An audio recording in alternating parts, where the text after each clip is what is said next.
Olá, bom dia, boa tarde para quem nos acompanha ao vivo agora por todas as redes sociais do Grupo Liberal, pela Rádio Liberal, que também está nos ouvindo em todo o estado do Pará. E nós estamos simultaneamente também com outros 8 veículos da Amazônia. Já está conosco a senadora e candidata à presidência da República, Soraya Tronic. Candidata, muito bem-vinda. Antes de já lhe passar a palavra, deixa eu só citar rapidinho aqui todos os veículos que estão conosco. Nós estamos num pool da Amazônia, entrevistando os candidatos à presidência da República. No caso, o Grupo Liberal aqui do Pará, a Crítica do Amazonas, Imirante do Maranhão, a Gazeta do Cerrado de Tocantins, Gazeta do Acre, o Grupo Gazeta do Mato Grosso, o Diário do Amapá no Amapá, o Diário da Amazônia em Rondônia e Roraima em Tempo em Roraima. Candidata, mais uma vez, muito obrigado por abrir um espaço na sua agenda, por estar conosco e falando com toda a população da Amazônia pelos principais veículos aqui da região. Daniel, eu que agradeço pela oportunidade de vocês aí do Liberal e toda a região da Amazônia me darem esse espaço para eu compartilhar os meus pensamentos, o que entendo de Brasil e as nossas propostas. Perfeito. Candidata, a gente teve ontem uma tragédia aqui no estado do Pará, com um naufrágio, em que faleceram, até o momento confirmados, 13 mortos, uma embarcação que fazia travessia entre o Marajó e Belém. E então a minha primeira pergunta é um pouco nessa linha sobre se vocês estão pensando, se existe algum trabalho a ser feito sobre a segurança da navegação na Amazônia, né? A gente tem muita situação de embarcações irregulares, questão de fiscalização, também a questão de no Marajó a prostituição infantil, enfim, tanto navios de carga como de passageiros, se tem algum tipo de trabalho pensado para se melhorar a questão da segurança da navegação na Amazônia. Daniel, boa pergunta. E eu quero aqui me solidarizar com todas as pessoas que perderam entes queridos. E ontem mesmo eu já tuitei sobre isso, é algo chocante, que nos entristece muito. E isso atrapalha todo um círculo que seria, né, para ser virtuoso, como é o caso do próprio turismo na Amazônia. Isso coíbe mais turistas para virem ao país, né? A questão da segurança pública em geral, nós temos um déficit aí muito grande de agentes, de investimento do governo federal.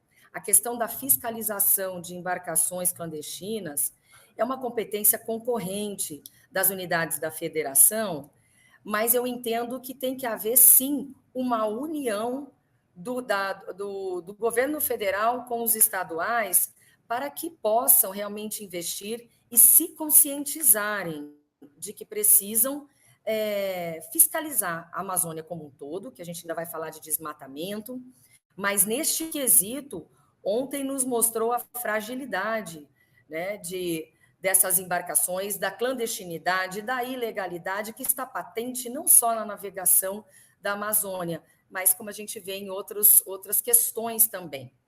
Isso não permite que possamos atrair novos turistas para o Brasil. Então, é uma cadeia que se desenrola de forma negativa e aí a gente vê a importância de termos um conjunto, né? O Brasil sendo olhado de uma forma holística, em que possamos incluir tudo, não excluir nada e dar essa atenção que o povo brasileiro merece, precisa, e, acima de tudo, a Amazônia, que é um motivo de tanto orgulho para nós. A gente tem visto questões assim muito tristes e acontecendo, e o povo, na verdade, à mercê dos governantes. Isso, sim, é chocante, quando a gente chega no nosso bicentenário, país rico como somos, nessa situação de precariedade na fiscalização, enfim. Ok, candidato, só lembrando também, agradecendo a presença do André Dantas, que está fazendo a interpretação em Libras aqui conosco, e também a equipe do Amazônia Check, que é um projeto aprovado liberal com o YouTube Brasil. Então, todas as declarações, afirmações dos candidatos em relação à Amazônia, nosso time também faz uma checagem e depois publica isso tudo ali no liberal.com. A gente convida, então, agora, por mensagem aqui, o Kleber Barbosa, que é do Diário do Amapá, que faz a pergunta aí para a gente. Pode colocar o vídeo. Candidata Soraya Tronic, muitos estados da nossa região são preservados, detêm título, inclusive, de serem muito verdes. Em compensação, pouca ou quase nenhuma atividade industrial. Qual é a sua proposta para achar o meio termo entre o desenvolvimento econômico e a preservação ambiental? Kleber, muito obrigada pela sua pergunta. Um grande abraço para o pessoal aí do Amapá, um estado que eu tive a oportunidade de visitar por 6 vezes na minha vida. Eu prestei um concurso para a magistratura estadual daí e peguei e hoje eu tenho um carinho muito especial pelo estado do Amapá. Macapá é uma cidade linda, eu tenho belíssimas recordações de vocês. E realmente é complicado e nós temos que avaliar ou reavaliar essas condições. O Kleber, você vai poder dizer se eu estou certo ou se eu estou errado, mas os senadores do seu estado dizem lá no Senado que cerca de 95% do território do Amapá é preservado e, por isso, a dificuldade de se produzir. Enquanto nós temos áreas, territórios, né, rurais no resto do país, em que a preservação obrigatória é de 20% do território e pode se produzir em 80%, e aí é o contrário. Então, nós temos consciência disso. Mas para que seja possível uma preservação ambiental adequada, nós precisamos refazer todo um planejamento e começar com a regularização fundiária para que consigamos separar o joio do trigo, né? As áreas devidamente tituladas, somente nelas é possível identificarmos os responsáveis e acabar com o desmatamento ilegal e separar quem produz de forma ilegal e quem produz de forma ilegal e responsabilizar essas pessoas. Mas aqueles de boa fé precisam ter condições, sim, de produzir. A questão é estimular a bioeconomia e a implantação de planos de manejos florestais aí, para que a floresta seja um ativo econômico, né, e diminuir toda a pressão do desmatamento ilegal. E mantendo essa floresta em pé, permitindo que produzam nessas florestas, respeitando o bioma, enfim, nós precisamos dar esse estímulo e certos estímulos foram cortados do governo, do orçamento do atual governo. Isso é um problema muito grave. E não levando em consideração somente o Amapá, mas toda a Amazônia. Vocês preservam a Amazônia para todos nós, mas quem é que paga por isso? A forma como vinha sendo feito, ou muitas ONGs sem controle, sem um acompanhamento desses gastos, investimentos que não estão interligados uns aos outros, né? A gente percebe uma falta de estratégia.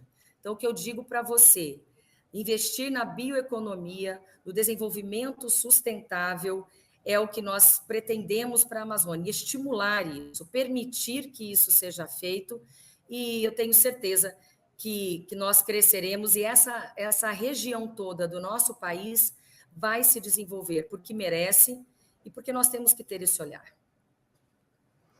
Perfeito. E em relação a incentivo fiscal, alguma coisa que possa trazer também mais indústrias aqui para a região, você acha que precisa ter algum incentivo nessa linha também, candidata?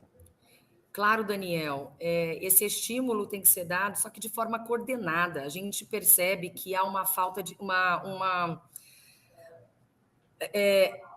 peca-se na falta de estratégia, Daniel, é isso que a gente percebe. Temos que ter estratégia e o estímulo, né, isenções aí bem focadas, que realmente sejam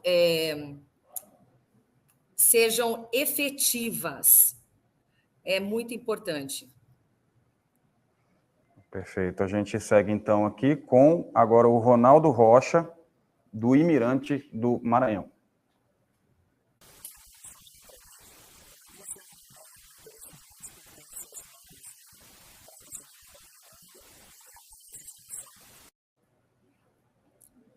Como é o nome dele, Daniel? É o Ronaldo Rocha, do Imirante do Ronaldo, Maranhão. Ronaldo, obrigada pela sua pergunta, de extrema importância. E a gente que viaja muito a trabalho, fiz uma viagem sobre essas questões ambientais, acho que foi em 2020, para a Alemanha. Fiquei muito surpresa É importante lembrar que o mundo hoje tem consciência do que é a Amazônia, só que a Amazônia é nossa, e a nossa soberania deve ser respeitada. Essa conscientização mundial pode atrair bons investimentos, pode atrair todo esse respeito e a proteção ao meio ambiente, mas temos que ter em mente a soberania nacional dentro da Amazônia. Então, jamais permitir que invadam, inclusive com opiniões, meramente com opiniões, o nosso território. O Brasil tem tido uma responsabilidade social muito grande, temos produzido com sustentabilidade no resto do país, né? Precisamos lançar esse olhar cada vez mais para uma produção sustentável, né? E lembrar que quem está nessa área da Amazônia sofre muito com as proibições, e muitas delas não são legítimas, porque nós podemos sim desenvolver todo esse plano de produção sustentável.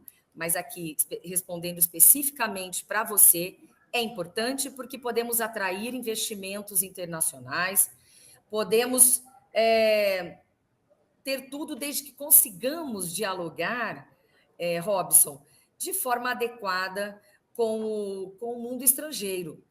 Não podemos ter embates desnecessários. Eu vejo que hoje tem muitos embates que não são realmente frutíferos, que só geram cada vez mais transtornos internacionais. Quando a gente fala em relação à Amazônia, temos que ter muito cuidado. A situação é muito delicada, porque todos querem ser donos, mas ninguém quer pagar, todos querem cobrar do Brasil. Então, é delicado o assunto e, por isso, o cuidado, tá? Porque vocês aí sustentam tudo isso para o planeta inteiro e merecem esse cuidado, esse olhar do governo federal. Na linha dessa pergunta aqui do Ronaldo, lá do Imirante, tem a questão, por exemplo, polêmica, né, do Fundo Amazônia, que era financiado ali por Noruega, França, Alemanha, acho que a Alemanha, e ele foi interrompido por um período agora no atual governo. Qual que é a sua opinião sobre esse tipo de investimento internacional? Olha, disse o governo para mim que não havia prestação de contas dos outros países membros ali que estavam unidos no Fundo Amazônia e que era imprescindível que prestassem contas para quem mandam esses recursos, quais são as ONGs. Não existia ali uma transparência de como esse recurso chegava, como era utilizado.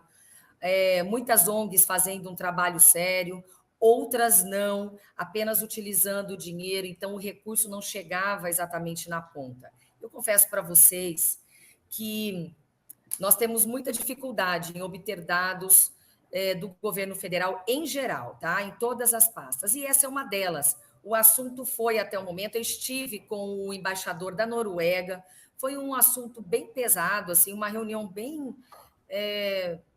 difícil, e esse assunto depois parou de ser discutido, as reuniões foram ficando cada vez mais parcas, e aí nós perdemos a mão nessa questão do fundo, e o governo que hoje tem que nos dar respostas de como isso está, mas, na verdade, diminuiu-se muito. Eu acho importante termos investimento estrangeiro, mas, voltando à pergunta do Robson, respeitando a nossa soberania. E eu entendo, sim, eu assinei o requerimento de abertura da CPI das ONGs. Sou completamente a favor de organizações não governamentais, do apoio da sociedade, do voluntariado. Mas tem muita gente que se vale disso de uma maneira, assim, até mesmo imoral, né? Então, mais uma vez aqui, nós temos que separar o joio do trigo. Os bons devem ficar e aqueles que não dão as respostas para que vieram, né, devem sair disso e não devem receber esse recurso. Só que essa fiscalização, Daniel, a CPI não caminhou, infelizmente, tá? E por isso eu vejo mais uma vez entraves no Brasil como um todo, quando a gente quer entrar num tema, se aprofundar nesse tema e não conseguimos subsídios para isso. É muito ruim. Ok. A gente segue, então, agora com o Caio Ribeiro, lá da Gazeta Digital, do Grupo Gazeta do Mato Grosso. Candidata, a pandemia da Covid-19 provocou centenas de milhares de mortes no país e levantou uma tensão em relação a crises sanitárias. A minha pergunta nesse sentido é, na opinião da candidata, quais que são as áreas que devem ser privilegiadas da saúde brasileira para que em situações futuras de crise sanitária a gente não registre tantas perdas humanas? Fábio, né? Fábio do Mato Grosso. Fábio. Caio do Mato Grosso. Um abraço para o pessoal do Mato Grosso. Carinho especial com a minha amiga senadora Juíza Selma. É um prazer falar com vocês aí do Mato Grosso. Caio, a pandemia foi uma surpresa, obviamente, para todos nós.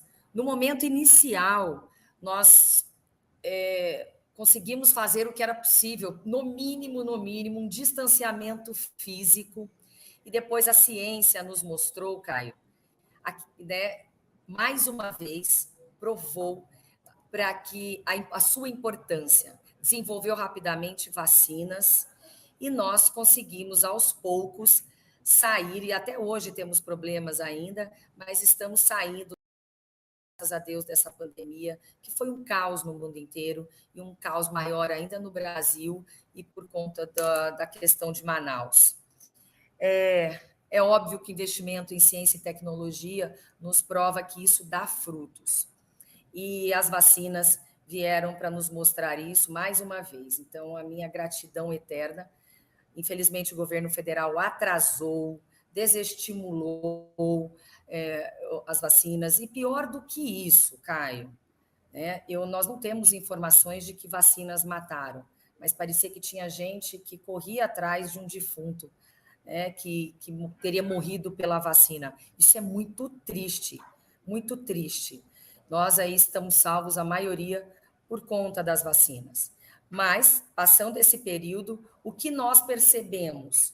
Que foi muito difícil, nós não temos insumo, não estávamos preparados para absolutamente nada, não tínhamos sequer máscaras, né? Então, nós hoje temos uma visão do que é um momento raro, do que é um momento de exceção, que foi o que vivemos no Brasil. Então, primeiro de tudo, essa consciência que a pandemia nos trouxe. E, lógico, nós agora, no pós-pandemia, nós enfrentamos um momento também grave. Por quê? Porque tínhamos cirurgias eletivas que até hoje não conseguimos equalizar. O SUS já tinha grandes problemas em relação a atraso em consultas, exames, cirurgias, né? E a telemedicina nos provou durante o período da pandemia que é possível sim funcionar, já é permitido, mas nós temos que investir na telemedicina. Muito. Por quê? Porque ela permite que um médico converse com o seu paciente e atenda de forma mais rápida e, lógico, se a pessoa precisar e o médico perceber que tem que encaminhar, né, para uma consulta presencial, é possível fazê-lo, mas aí nós conseguimos diminuir as filas. E dentro dessa seara, nós entendemos também que foi o que aconteceu durante a pandemia. Nós percebemos que a iniciativa privada conseguiu agregar seus serviços ao serviço público que estava sendo prestado e conseguimos, em conjunto, trabalhar. Para que a gente, neste momento agora, possa acabar com as filas do SUS, nós podemos continuar agregando a iniciativa privada. Eles têm uma parte ociosa que pode ser complementada pelo poder público. Então, nós estamos aqui elaborando, isso é uma questão técnica, né, que o pessoal técnico está elaborando, mas dentro do nosso plano de governo, daremos prazos para que o poder público cumpra consultas, exames e cirurgias. Vencido esse prazo, se o poder público local, que é quem executa esse serviço, não cumpriu, automaticamente a pessoa vai receber um voucher do governo para que ela consiga ser atendido pela iniciativa privada. Então, em suma, é agregar a iniciativa privada. Não podemos nos esquecer dessa questão ambiental, que é a questão sanitária, tá? Que tudo está envolvido, não tem como a gente dissociar uma coisa da outra. mas que a nossa saúde precisa ser revista e o SUS que foi construído no papel consiga ser concretizado na vida real, é esse o nosso maior sonho e é para isso que vamos trabalhar. Quando você fala em telemedicina, é investimento em tecnologia mesmo na Amazônia, né? Onde você tem uma dificuldade de conexão, enfim, você precisa ter um investimento exatamente nessa área de infraestrutura de tecnologia, né? Exatamente, Daniel.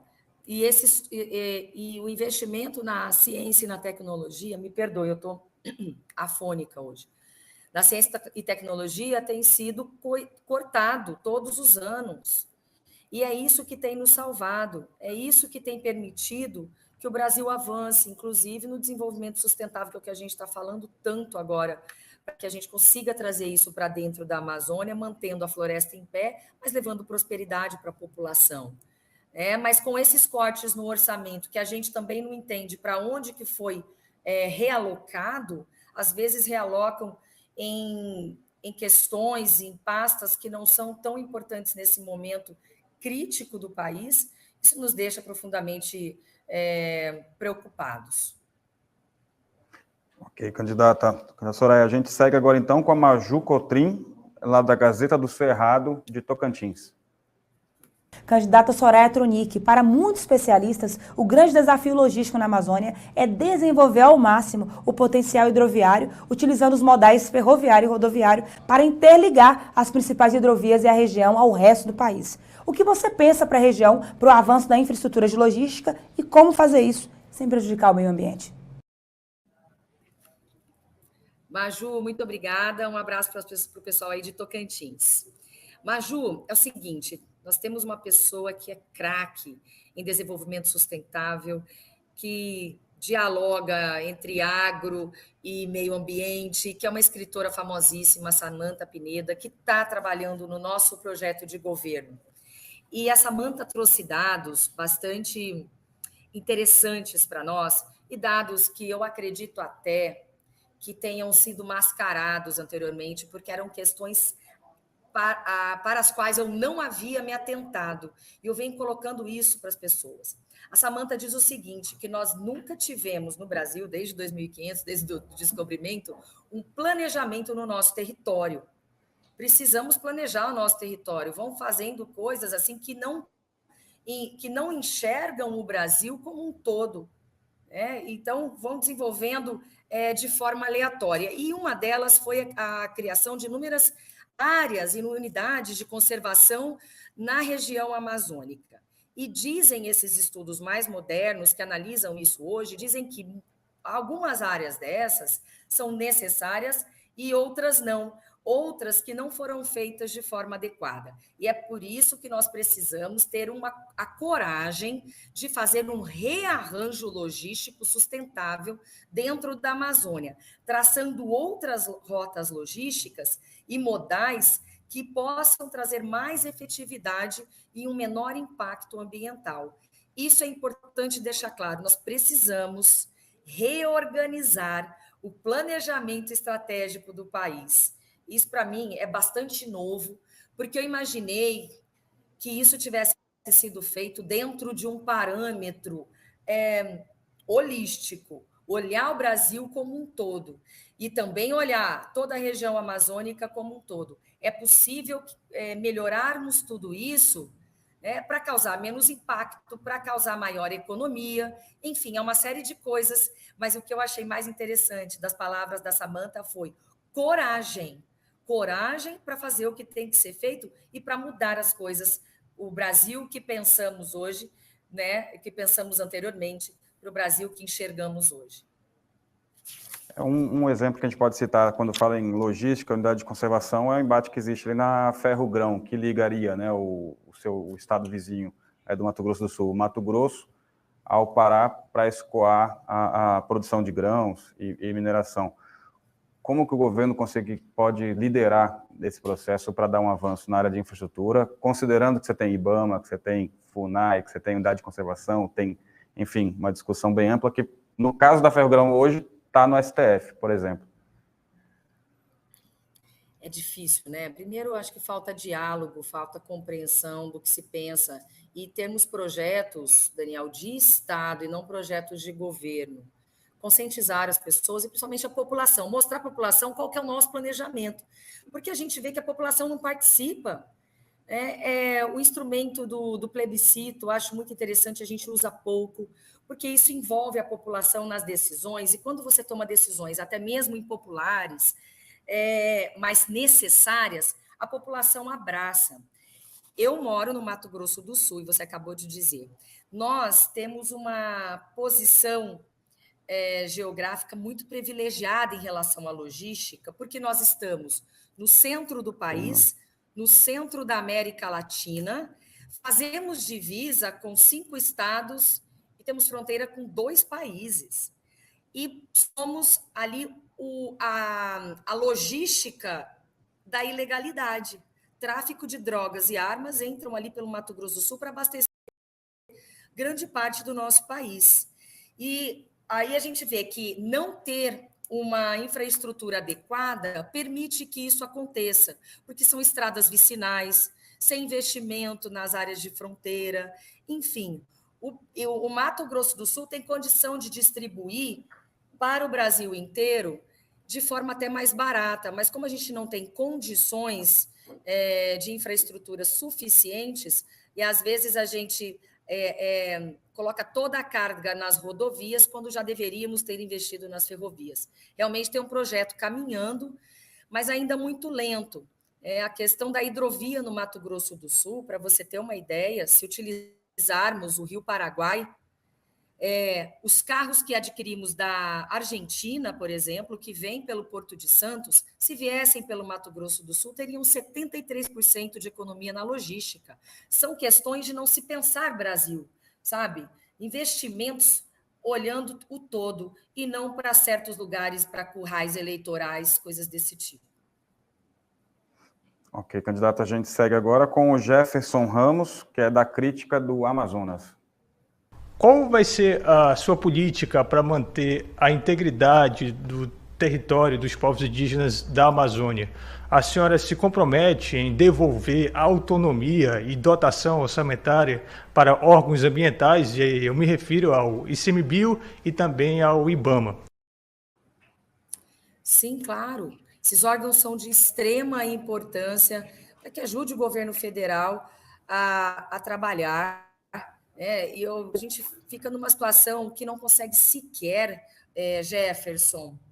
Eu que fiquei na base do governo todo esse tempo, tenho feito muitas críticas justamente por conta disso. Tirar autonomia de órgãos essenciais, não acreditar em órgãos que são do governo, que têm demonstrado que conseguem extrair dados fidedignos para todos nós. E aí nós entramos nessa questão de território indígena. E quando a gente fala disso, no meu estado também, isso é muito presente. Eu digo para você, o que eu tenho visto é decidirem políticas públicas para determinados setores e para determinada parcela da população, sem conversar efetivamente com essa população. Lógico que eles têm porta-vozes, lógico que eles têm seus líderes, mas, infelizmente, alguns líderes, como acontece na própria questão indígena, já estão envolvidos politicamente. Então, eles pensam, muitas vezes, em si e não nos indígenas. E entendo que a população indígena tem que fazer o que ela quiser e não o que os outros querem que elas façam. Primeira questão, todos os indígenas são brasileiros como nós. Eles têm o direito de conservar a sua cultura, fazer tudo o que sempre fizeram, mas também, concomitantemente, trabalhar e prosperar. Parece que existe alguma trava, algum freio de mão que não permite que eles se desenvolvam como todos nós. Então, se eles querem estar todos ou poucos dentro das áreas urbanas, parece que existe assim uma vontade de dominar os povos indígenas, e eu não entendo dessa forma. Eu entendo que são brasileiros como todos nós, querem prosperar, colocaram esses indígenas, Jefferson, em cerca de 13% do território nacional, mas, na minha opinião e com todo respeito, largaram eles lá à própria sorte, porque eu frequento aldeias, tá? Eu posso dizer, quando eu vou às aldeias, eu vejo um estado de pobreza muito grande, de miserabilidade. Então, e eles sempre pedindo. Tem lugar que não tem água ali na área deles, sabe? Eles não conseguiram até hoje levar água para suas casas e eles reclamam. Então eu vejo, assim, tem o território, dificuldade imensa de produzir nesse território, não tem incentivo, não tem subsídio e ficam numa guerra ideológica. Nós temos que sentar com eles e não com lideranças que já foram cooptadas pelo poder público, por partidos, mas que possamos resolver a questão deles. Porque está tudo parado, não resolvemos sequer questões de invasão, não indenizamos produtores rurais. Ao mesmo tempo, tudo parou para eles. E o que eu entendo é que eles têm que ter a prosperidade que eles bem entenderem, que eles quiserem. E todo o incentivo e capacitação para produzirem nas suas áreas de forma sustentável. Tem terra, tem tudo, mas foram simplesmente abandonados nessas terras. Aproveitando esse tema da questão indígena, qual que é a sua opinião sobre a mineração em terras indígenas e sobre o marco temporal também, nessa discussão sobre as unidades de demarcação de unidades indígenas, de áreas indígenas? Isso, Daniel. Como eu disse para você, já cerca de 13% do território nacional já foi destinado aos indígenas. E nós elegemos uma Assembleia Nacional Constituinte e aprovamos o marco temporal, está dentro da Constituição. Então, eu não entendo por que voltar a discutir isso. Ali não há nenhuma ilegalidade, há sim constitucionalidade em relação ao marco temporal. Mas nós temos que respeitar, acima de tudo, a nossa Constituição. E mais do que aumentar cada vez mais o território, nós temos que ver a condição de vida dessas pessoas.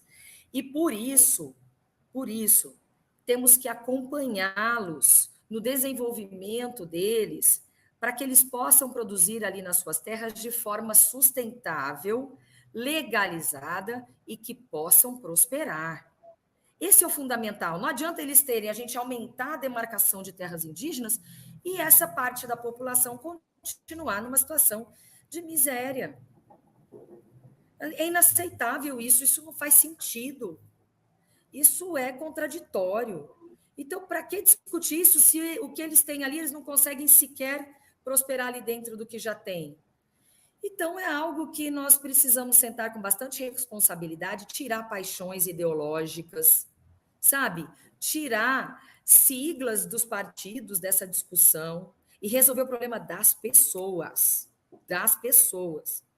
Então, sou a favor, sim, que eles produzam de forma sustentável. Eles podem estar ali por um bom tempo até a gente conseguir administrar tudo isso, mas eles precisam aprender a manejar a floresta, uma floresta em pé, fazer o sustento deles dali, a dignidade desse povo.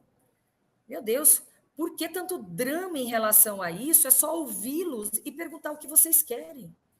Mas eu reforço isso. Não quero ouvir certas lideranças que só sabem ganhar passagem para a Europa, para os Estados Unidos. Eles vivem bem, enganam a população indígena, tá? Eles são os protegidos ali porque seguram a população. O que nós queremos, entendemos, é que precisamos levar o desenvolvimento para todos eles. Então, por isso, eu sou extremamente favorável e a ciência, a tecnologia vão nos dar a segurança que nós precisamos para que esse desenvolvimento aconteça sempre de forma sustentável. E aí a gente conta com o IBAMA, com todos esses órgãos que fazem pesquisas e que a gente possa aplicar essas pesquisas, que é outro grande problema do nosso país. As pesquisas viram papers no escaninho e não são aplicadas. Perfeito. A gente segue agora, então, com o Fabiano do Carmo, lá do Diário da Amazônia de Rondônia. Candidata Soraya Tronic, a expansão do crime organizado na Amazônia fez ampliar os negócios ilegais incluindo a garimpagem, o desmatamento e crimes ambientais. Qual o seu projeto para combater o narcotráfico nessa ampla área de fronteira e qual o projeto para garantir segurança pública eficaz nessa região ampla? Olha, Fabiano, obrigada pela sua pergunta. E aí a gente volta para a questão da segurança pública, né? Segurança pública também teve cortes no orçamento e é um problema de todas essas regiões de fronteira. Uma das questões é dar autonomia para a Polícia Federal, tirar a política de dentro da Polícia Federal, inclusive mandato para o diretor-geral da Polícia Federal, um mandato não coincidente com o da Presidente da República. Isso é primordial para que os nossos órgãos de fiscalização possam trabalhar e não trabalhem a serviço de um governo, porque eles são órgãos de Estado. Aí nós temos dentro dessa região toda um problema de regularização fundiária muito grave. Precisamos avançar nesse programa de regularização fundiária para que a gente consiga separar o joio do trigo. Quem é que tem um trabalho ilegal? Quem é que comete exatamente essas ilegalidades? E quem é que trabalha de forma séria? Junto a isso, nós temos que reforçar a bioeconomia com o planejamento do uso do território, para que ele tenha uma boa ocupação. Então, essas medidas vão automaticamente auxiliar no combate ao crime. Então, e também estimulando o desenvolvimento sustentável e separando as atividades ilegais, que eu já mencionei, das legais, vai ser possível fazer um investimento adequado no combate a essas ações criminosas. Nós temos no Mato Grosso do Sul, e ele vai para a área do Mato Grosso, inclusive, que é o SISFRON, Sistema de Monitoramento de Fronteira. Nós tivemos aí na Amazônia casos de delegados da Polícia Federal que estavam investigando o desmatamento e eles caíram do dia para a noite por intervenções políticas. Isso tem que acabar. Portanto, é uma série de atitudes que nós, na presidência da República, teremos de tomar, atitudes corajosas para enfrentar toda essa criminalidade que está andando solta numa boa. E agora nós tivemos, Fabiano, uma notícia muito triste, que foi o desmatamento aí da Amazônia. No mês de agosto, explodiu em relação ao mesmo mês do ano passado. Foram derrubados 1.661 quilômetros quadrados da floresta, uma área que é do tamanho da cidade de São Paulo. Gente, isso é grave. Isso é mais uma das situações mais chocantes que nós temos visto acontecer no país. Cadê a fiscalização? Cadê a autonomia? Então, é muito complicado. Quando você tem um problema ambiental desses, e aí você não tem um combate sério, sabe, uma segurança pública estruturada, não tem uma caneta, quem dirá uma arma. Quem dirá munição, gasolina para as viaturas. A situação está muito complicada. Se o Brasil não acordar, Fabiano, para a realidade crítica que se encontra, você imagina o que nós vamos suportar nos próximos 4 anos? Eu vou te falar, é sério, ou nós, como cidadãos, tomamos uma atitude, sabe, de simplesmente dizer um basta nas urnas, depois eu vou te dizer, eu estou rouca de tanto falar, Daniel, Fabiano e todos vocês.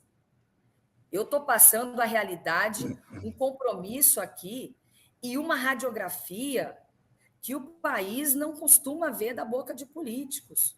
Tem que ter muita coragem mesmo para estar aqui enfrentando tudo que está acontecendo e os candidatos que estão liderando as pesquisas nos distraindo com brigas ideológicas que não vão resolver o problema da Amazônia, brigas ideológicas, guerra de retórica, tudo para distrair a população brasileira. Toda essa conversa fiada, eles não resolveram nos 20 anos de governo PT e tampouco agora nos 4 anos. Terminaram de afundar em relação à responsabilidade com a região de vocês. Portanto, está aí, nós sabemos dos problemas. O que nós vamos fazer? Nós só temos uma caneta nas nossas mãos, que é o voto. Enfim, é isso que a gente pode dar para o povo brasileiro, Daniel, é uma opção. né? A opção que ele pensa que ele não tem ainda. Por quê? Porque está preocupado em sobreviver. Enfim, é triste entregar. Depois eu estou aqui há 4 anos, votei, a minha parte como senador eu tenho feito. Mas quando a gente vê o Poder Executivo agindo dessa maneira, eu vou falar para você, eu fico assim chocada e muito decepcionada. Aproveitando na questão da segurança pública, qual a sua opinião sobre a questão do armamento, né? De um lado você diz que vai rever a questão do desarmamento, de outro outro posicionamento. Qual a sua ideia em relação à posse de armas, como está hoje colocada no Brasil? Olha, eu não me dissociei de nenhuma bandeira que eu assumi na campanha em 18. Eu fui eleita naquela mesma esteira armamentista, votei favorável a todos os projetos de lei. Só que hoje não significa que eu tenha mudado de opinião. Eu sou a favor, porque tem os CACs, tem pessoas que praticam, né, o tiro de forma recreativa, enfim, uma série de questões. E nós temos muito problema da insegurança como brasileiros. Fala-se muito em legítima defesa. Mas por que os brasileiros se sentem tão inseguros? É óbvio, para o investimento na segurança pública. Investimento, capacitação, um olhar de respeito aos agentes, aos profissionais da segurança pública, cujo índice de suicídio, separação é muito alto. Porque eles saem todo dia para ir defender a população brasileira, mas não sabem se vão voltar. Então, nós estamos vivendo num verdadeiro caos. Me comprometi a votar favoravelmente à questão dos CACs, mas quando outras categorias quiseram adentrar e CACs começaram a perseguir e ameaçar senadores, eu percebi que alguma coisa estava errada. Nós não podemos enfrentar essas questões com essa violência. Então, primeiro, investir na segurança pública. Hoje já se pode comprar uma arma, é lógico, não é todo mundo que pode comprar ou pode adquirir, porque é caro ainda. Você imagina se isso fica barato demais. No momento em que nós temos líderes políticos que não falam, eles às vezes não estão ali falando, mas estão falando exatamente, tendo uma fala extremamente hostil, mas estão permitindo, dali de cima do palanque, que o seu eleitorado, os seus apoiadores, façam isso. Não coíbe, não fala, chega desse tipo de coisa. Então, finge que não é com ele, mas deixa o povo tomar esse tipo de atitude entre eles. Então, são mortes por política. Parece que hoje aconteceu mais uma vez uma morte por questões políticas. As famílias estão brigando, estão sem se falar, mas nós chegamos num ponto que tem que parar tudo e falar, peraí, onde nós vamos parar desse jeito? Sabe, um povo tão bom. Então, aí, novamente, as minhas críticas para a forma como isso está acontecendo hoje no país. Que a gente segue agora com o Gabriel, lá do Roraima em Tempo. Ele aborda um pouquinho a mesma questão que a gente começou com o Amapá, mas aprofunda um pouco mais sobre a questão do combate ao desemprego. Pode colocar para mim. Candidata, em seu plano de governo, a senhora afirma que a região norte responde por menos de 6% do PIB brasileiro. Da mesma forma, a senhora diz que o Brasil precisa focar nos problemas internos, como o desemprego. Sabendo que as indústrias são algumas das maiores geradoras de emprego e renda no país, como a senhora pretende desenvolver a prática industrial na região amazônica de maneira sustentável, garantindo a segurança do ecossistema? Gabriel, pergunta extremamente importante. Para que seja possível a preservação ambiental, é preciso estimular a bioeconomia e a implantação de planos de manejos florestais para que a floresta seja um ativo econômico aí nessa região e diminuir a pressão do desmatamento ilegal. Vamos dar um exemplo aqui que eu tenho. Se implantarmos o plano de manejo florestal sustentável, nós podemos estimular a indústria madeireira, tá? Então, quando nós falamos em bioeconomia, nós estamos falando em estimular a indústria de processamento da biodiversidade local. Tá? A indústria minerária também, inclusive a indústria do turismo, que é considerada a indústria sem fumaça, a indústria limpa, e assim gerar empregos. e nós conseguimos aquecer a economia dentro do nosso plano econômico, que tem como mãe de todas as reformas a reforma tributária, a implantação do Imposto Único Federal, em que nós iremos redistribuir toda a carga tributária que pesa sobre os ombros de 70% da população, tá? Para 100% da população, com uma alíquota bem pequena. Nós iremos substituir 11 tributos federais por um imposto só, com uma alíquota de 1,26. E para estimular a criação de novos postos de trabalho, nós iremos propiciar aquelas empresas que estão na dívida ativa, que elas troquem a sua dívida, compensem a sua dívida com geração de empregos. Tá? Não vai ser necessário fazer um refis. Isso a gente vai estimular. E também, quem ganha até 5 salários mínimos vai ficar isento do imposto de renda.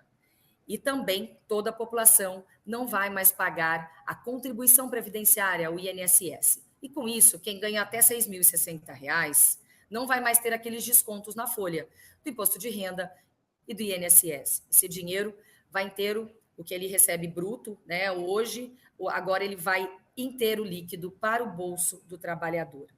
E assim a gente pretende reaquecer a economia. Mas, como eu disse, bem de forma focada na sua pergunta em relação à região da Amazônia, é isso, investir na bioeconomia, na estimulação de indústrias nessa região, enfim, esse desenvolvimento sustentável, que ele saia apenas da boca aí dos políticos, né, que só falam, e a gente tem que estimular isso, né, estimulando a ciência e tecnologia também. Só queria, nessa linha uma das principais propostas, né, que você tem apresentado, candidata, sobre a redução dos 11 tributos para um único, você não vai ter uma queda muito alta de receita? Como é que você está trabalhando isso daí? Como é que... Belíssima pergunta, Daniel. Que pergunta boa. Daniel, como nós jamais iríamos propor o aumento da arrecadação, porque significaria aumento de tributo, e isso a gente não quer, a gente também não pode reduzir, principalmente porque nós estamos fazendo isso dentro da esfera dos tributos federais e não podemos prejudicar estados e municípios. Primeiro porque nós iríamos estar apresentando aqui algo que teria muita dificuldade de passar no Congresso Nacional. Então, como nós não vamos invadir o Pacto Federativo, os repasses continuarão sendo feitos normalmente. A arrecadação será a mesma, Daniel. Apenas nós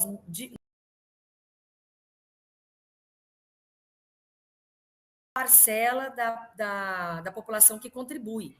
Dentro dessa parcela de 30% que não contribui, nós temos muita sonegação, a ilegalidade, a informalidade, a evasão de divisas, enfim.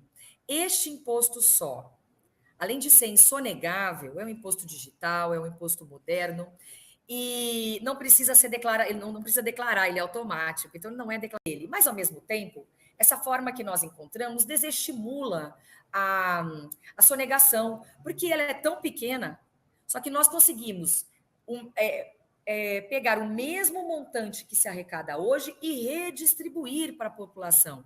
Então, todos vão pagar e, assim, todos pagam menos. Também é uma forma justa de arrecadar. É larga a base, né? É larga a base. Ela também justa, porque quem movimenta mais vai pagar mais, quem movimenta menos, paga menos. Então, é muito interessante essa proposta, ela é simples, mas ela é uma revolução. Ela é simples de ser aplicada e ela não é a volta da CPMF, tá? CPMF, a única coisa que ela tem de parecida é a forma de arrecadar, que nós já temos, inclusive, a comprovação de que já deu certo. A única coisa que a gente extrai, porque a CPMF foi mais um imposto, ela veio para ser provisória, virou permanente, veio para financiar a saúde, não financiou, enfim, foi um horror. E o pessoal tem trauma, com certeza, quem não tem? A única similitude é essa, é a forma de arrecadar. Então, tenha certeza que não vai diminuir a arrecadação e nem aumentar, apenas a redistribuição da base arrecadatória. Então, acho que ali eu expliquei para você e acabei convencendo você, inclusive, hein? Olha só, vou seguir aqui direto com a Gazeta do Acre, com a Maria Meirelles, candidata. Candidata Soraya, o governo federal cortou 3,23 bilhões do Ministério da Educação somente em 2022. A medida atinge os órgãos ligados à pasta, como institutos e universidades federais que sofreram com redução de investimentos. Já o Ministério da Ciência, Tecnologia e Inovação sofreu um corte de 3 bilhões, dos quais ao menos 2,5 bilhões devem ser retirados do Fundo Nacional de Desenvolvimento Científico e Tecnológico. Qual a sua proposta de trabalho para essas áreas? Maria, obrigada pela sua pergunta. Sempre que se tira recursos da educação, da ciência e da tecnologia, a gente diminui as nossas esperanças no futuro. E como todas as áreas e todos os setores que a gente mexe nesse país, a gente sente um desalento tão grande, e vê o tanto que se tem que arrumar uma casa. Essa casa está...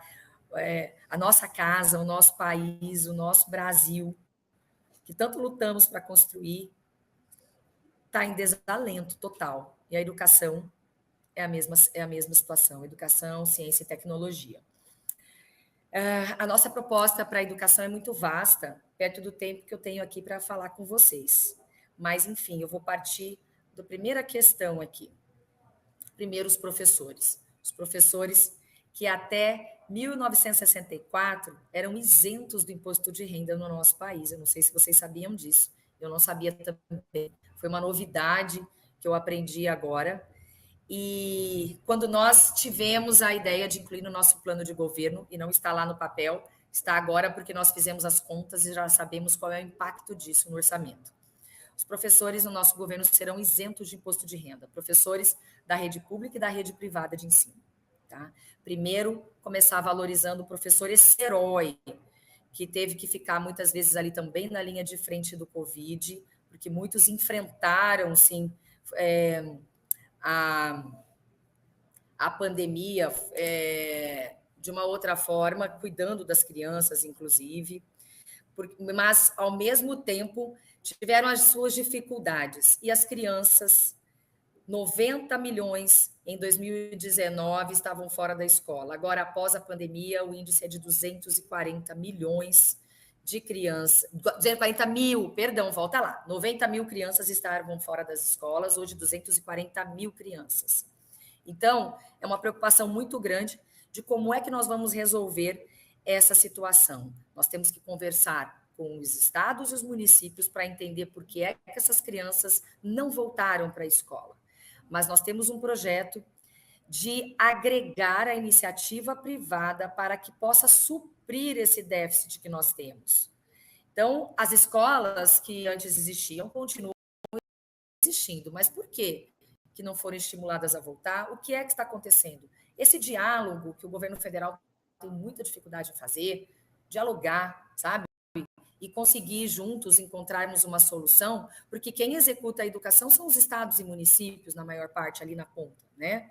Então, o primeiro ponto é esse. O que é que a iniciativa privada pode agregar para nos salvar nesse momento? O governo federal, obviamente, vai ter que bancar isso. Ademais, a gente sabe que, por mais que tenhamos tido cortes no orçamento, o Brasil sempre gastou muito, gastou como país de primeiro mundo na sua educação, mas entregou uma educação não de primeiro mundo, de quinta categoria. E não é por culpa dos professores, é por falta de estrutura, por falta de segurança até nas escolas. Tem professores que são ameaçados de morte. Então, a situação é muito grave. E, a partir disso, nós precisamos realinhar. Será que esse dinheiro sempre chegou na ponta? Será que sim? Será que a gente tem aí e não consegue definir, quando a gente vê que o governo não consegue definir uma política pública? Trocou 5 vezes de ministro, 4 vezes, eu já nem sei, já até cansei de tentar decorar o nome do ministro, porque a gente não tem ali um projeto de Estado. sabe? Eu até me senti já no final desestimulada a procurar e levar ideias, né? Ontem temos a questão do analfabetismo, 2,5 milhões de crianças até 8 anos analfabetas. Tá, temos esses números, mas e os adultos semi-analfabetos ou analfabetos funcionais, os jovens? Então, o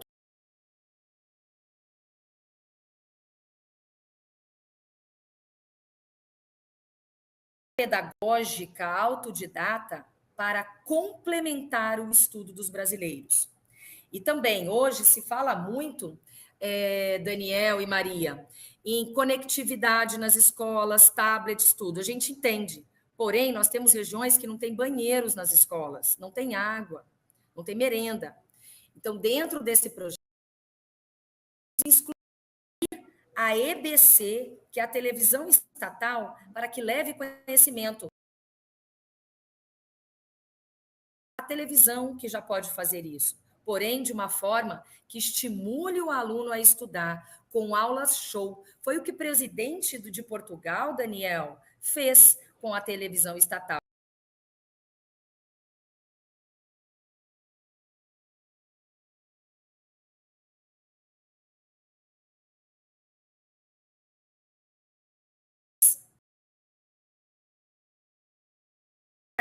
Que nós já podemos aplicar já. É uma questão de gestão de recursos. Mas cortar recurso da educação, simplesmente, da educação, saúde, ciência e tecnologia,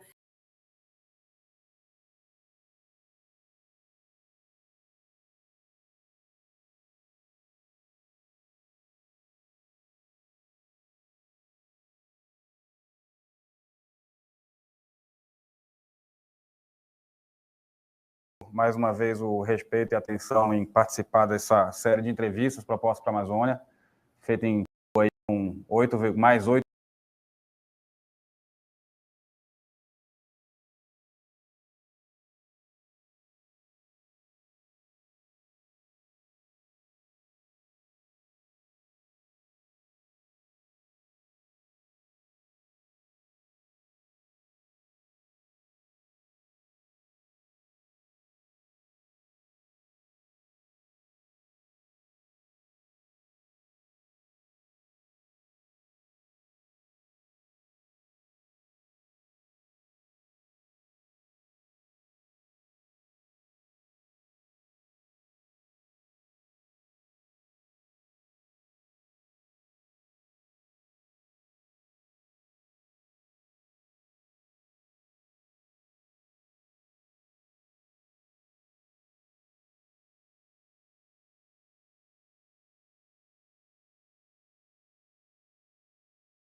O Brasil fica, as pessoas ficam.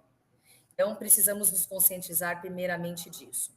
E falando um pouco do nosso plano de governo, Daniel, e todos vocês que estão nos ouvindo, nós entendemos da seguinte forma: quando a economia vai bem, tudo vai bem. Não tem como dissociar. Como a gente não tem como dissociar a produtividade rural, o agronegócio do meio ambiente, não tem como dissociar a saúde do meio ambiente, não tem como dissociar tampouco a economia de nenhum setor, de nenhuma pasta. A economia está em primeiro lugar, por quê? Justamente por isso. Quando a economia vai bem, tudo vai bem. Por isso, nós iremos fazer a reforma tributária, que é a mãe de todas as reformas, em primeiro plano. Te explicando. Redistribuir a carga tributária no Brasil, que é muito alta, ela recai sobre o consumo. Então, ela recai da mesma maneira para os ricos e para os pobres. Então, é injusto isso. Dessa forma, substituindo 11 tributos federais por um imposto só, nós conseguiremos trazer uma justiça social, pelo menos na arrecadação, e continuaremos arrecadando o mesmo tanto, respeitando o pacto federativo, portanto, não vamos atrapalhar a arrecadação e o envio desses recursos para os estados e municípios, portanto, não podemos ter nenhum governador contra a nossa proposta e nenhum prefeito contra a nossa proposta. O que nós temos nas mãos, esse estudo que vem sendo feito e burilado há 30 anos pelo meu vice, que é o professor Marcos Sintra, tem condições hoje de ser implantado de uma forma muito tranquila, principalmente porque nós temos a tecnologia ao nosso lado. E quero repetir também, Daniel, da nossa proposta de isentar todos os brasileiros da contribuição previdenciária. E nisso implica dizer também o empresariado. Por quê? Porque a fatia que a contribuição significa na folha de pagamento é de 20%. Eu tenho conversado com empresários e eles dizem o seguinte: Soraya, se a folha de pagamento não fosse tão onerosa, se os tributos não fossem tão pesados, eu contrataria mais pessoas. Nós temos isso, que está nas nossas mãos para resolver um dos grandes problemas do Brasil. Outra medida importante, a manutenção por hora do Auxílio Brasil. Não é porque um governo sai no dia 31 de dezembro e a outra, se Deus quiser, a presidente assumir no dia 1º, que as pessoas vão parar de passar fome. Não muda nada, infelizmente, na vida deles de um dia para o outro. Por isso, a manutenção do Auxílio Brasil no patamar de R$600 é algo que nós teremos que bancar. Como nós vamos pagar, nós teremos de apertar os cintos. A gente sabe como funciona, é como a economia da nossa casa. Cortar os supérfluos, Daniel. Isso é importante. Questões aí que nós temos já certeza, diante do que a gente vem trabalhando e pesquisando, mesmo com toda a falta de transparência da informação de dados, nós estamos já averiguando onde nós vamos poder cortar esses gastos e apertar os cintos para bancar essa conta, que é uma herança que nos sobra. Mas, acima de tudo, quando a gente encontra a porta de entrada desses projetos, a porta de saída tem que ser com dignidade, que o brasileiro quer. E quero dizer para todos vocês, chega de briga e de confusão. O nosso Brasil quer paz e quer união.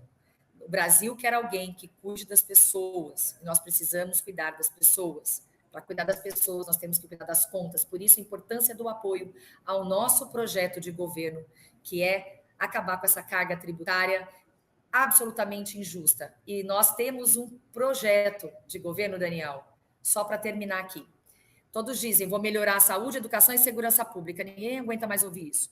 Só que eles não dizem como. E quem está liderando as pesquisas não fez isso em 20 anos e não fez nos 4 anos. Como é que vai fazer agora? E aí, essa é a pergunta que fica. E o que também fica é meu carinho, a minha gratidão por esse momento, passar aqui com vocês, conversando com toda a região da nossa querida Amazônia. Obrigada. Perfeito. Obrigado, candidata Soraya. Muito obrigado a você, a sua assessoria que abriu esse espaço na agenda. Só reforçando, agradecer também todo mundo que está nos acompanhando aí pelo Amazonas, com a Crítica, no Maranhão, o Imirante, Tocantins, Gazeta dos Ferrado, Acre, a Gazeta do Acre, o Grupo Gazeta do Mato Grosso, o Diário do Amapá, no Amapá, o Diário da Amazônia, em Rondônia, o Roraima em Tempo, em Roraima. A gente continua a série já na segunda-feira, teremos ainda segunda, terça e quarta-feira de entrevistas com os demais candidatos que ainda estamos fazendo nessa sabatina, propostas para a Amazônia. Candidata, muito obrigado. Melhoras para sua garganta, para a rouquidão. E saúde. Obrigado. Muito obrigada. Tchau, tchau. Até mais.